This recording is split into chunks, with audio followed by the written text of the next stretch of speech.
Hello বন্ধুরা, আজকে mutton কষার রেসিপি নিয়ে চলে আসলাম বেলি ব্লগস চ্যানেলে। সো কেউ ভিডিওটা স্কিপ করবে না, পুরো ভিডিওটা দেখো। আজকে খুব খুব ভালো ভিডিও। এবার মাটনগুলো কেটে ধুয়ে নিয়ে আসবো, ধুয়ে নিয়ে চলে আসলাম। তো এবার কাঁচা লঙ্কা, রসুন, পেঁয়াজ, আদা সব কিছু একসঙ্গে বেটে দিয়ে দিলাম।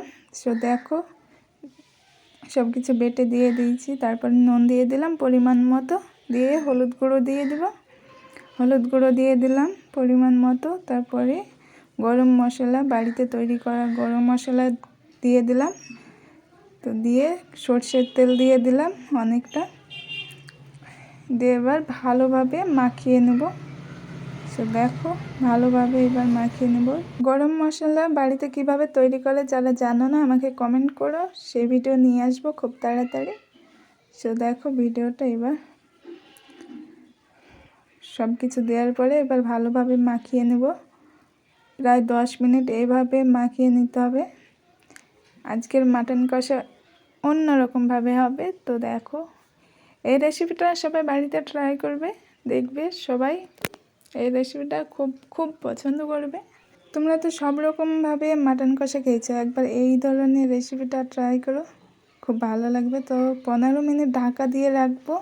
দেখো 15 মিনিট ঢাকা দেওয়ার পরে ঢেকে তুলে নিলাম ঢাকনাটা দিয়ে। এবার উনুনে কড়া দিয়ে দিলাম, কড়াটা তেতে গেলে সর্ষের তেল দিয়ে দেব পরিমাণ মতো। আরেকবার আগেই দিয়ে দিয়েছিলাম মাংসতে, সেই জন্য এখন অল্পটা দিলাম। তারপরে পেঁয়াজ কুচি দিয়ে দিলাম, তারপর তেজপাতা দিয়ে দিলাম, তারপরে কাঠ দিয়ে দিলাম, তারপর এলাচ দিয়ে দিলাম, এলাচ থাকলানো, তারপরে গোলমরিচ দিয়ে দিলাম, দিয়ে ভালোভাবে নাড়াচাড়া করতে হবে।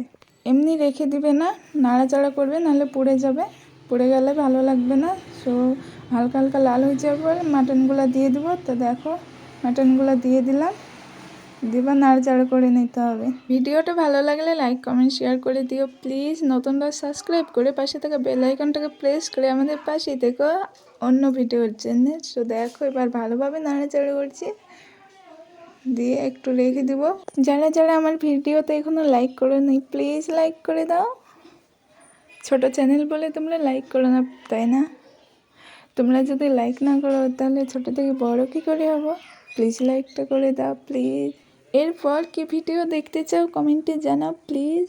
দেখো এবার 5 মিনিট পর কালারটা দিয়ে এবার ঢাকা দিয়ে রাখবো। তো ঢাকা দেওয়ার পর 5 মিনিট পর আবার তুলে নিলাম। তো কালারটা দেখো অনেক চেঞ্জ হয়ে গেছে। সো দেখো অনেক সুন্দরও লাগছে, মনে হচ্ছে খেয়ে নিই। কি তোমাদেরও জিভে জল চলে আসছে? যদি খেতে চাও তো আমার বাড়ি চলে এসো। ঢাকনাটা তুলে নেওয়ার পরে নাড়াচাড়া করে নিলাম। তো দেখো পুড়ে যেন না যায়, আস্তে আস্তে জাল দিতে হবে, দিয়ে নাড়াচাড়া করতে হবে। দেখো কালারটা দেখো কত সুন্দর চলে এসছে, সেন্টটা যা হয়েছে না জাস্ট অসম। তোমরা থাকলে বুঝতে যে আমি একটাও মিথ্যে বলছি না। তোমরা এই রেসিপিটা একবার ট্রাই করে দেখো, জাস্ট তোমরা পাগল হয়ে যাবে, বারবার খেতে ইচ্ছা করবে। দেখো এবার একটু জল দিয়ে দিয়েছি সেদ্ধ করার জন্যে।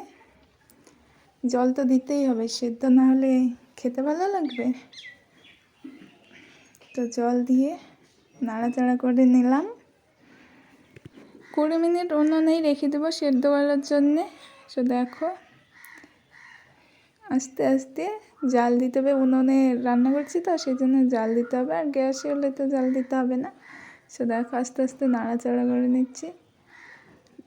এবার রান্নাটা হয়ে গেছে, সেদ্ধ হয়ে গেছে মাটনটা, দিয়ে নামিয়ে নিয়ে এলাম। দেখো কালারটা দেখো জাস্ট ওয়াও, কত সুন্দর হয়েছে, লাল একদম।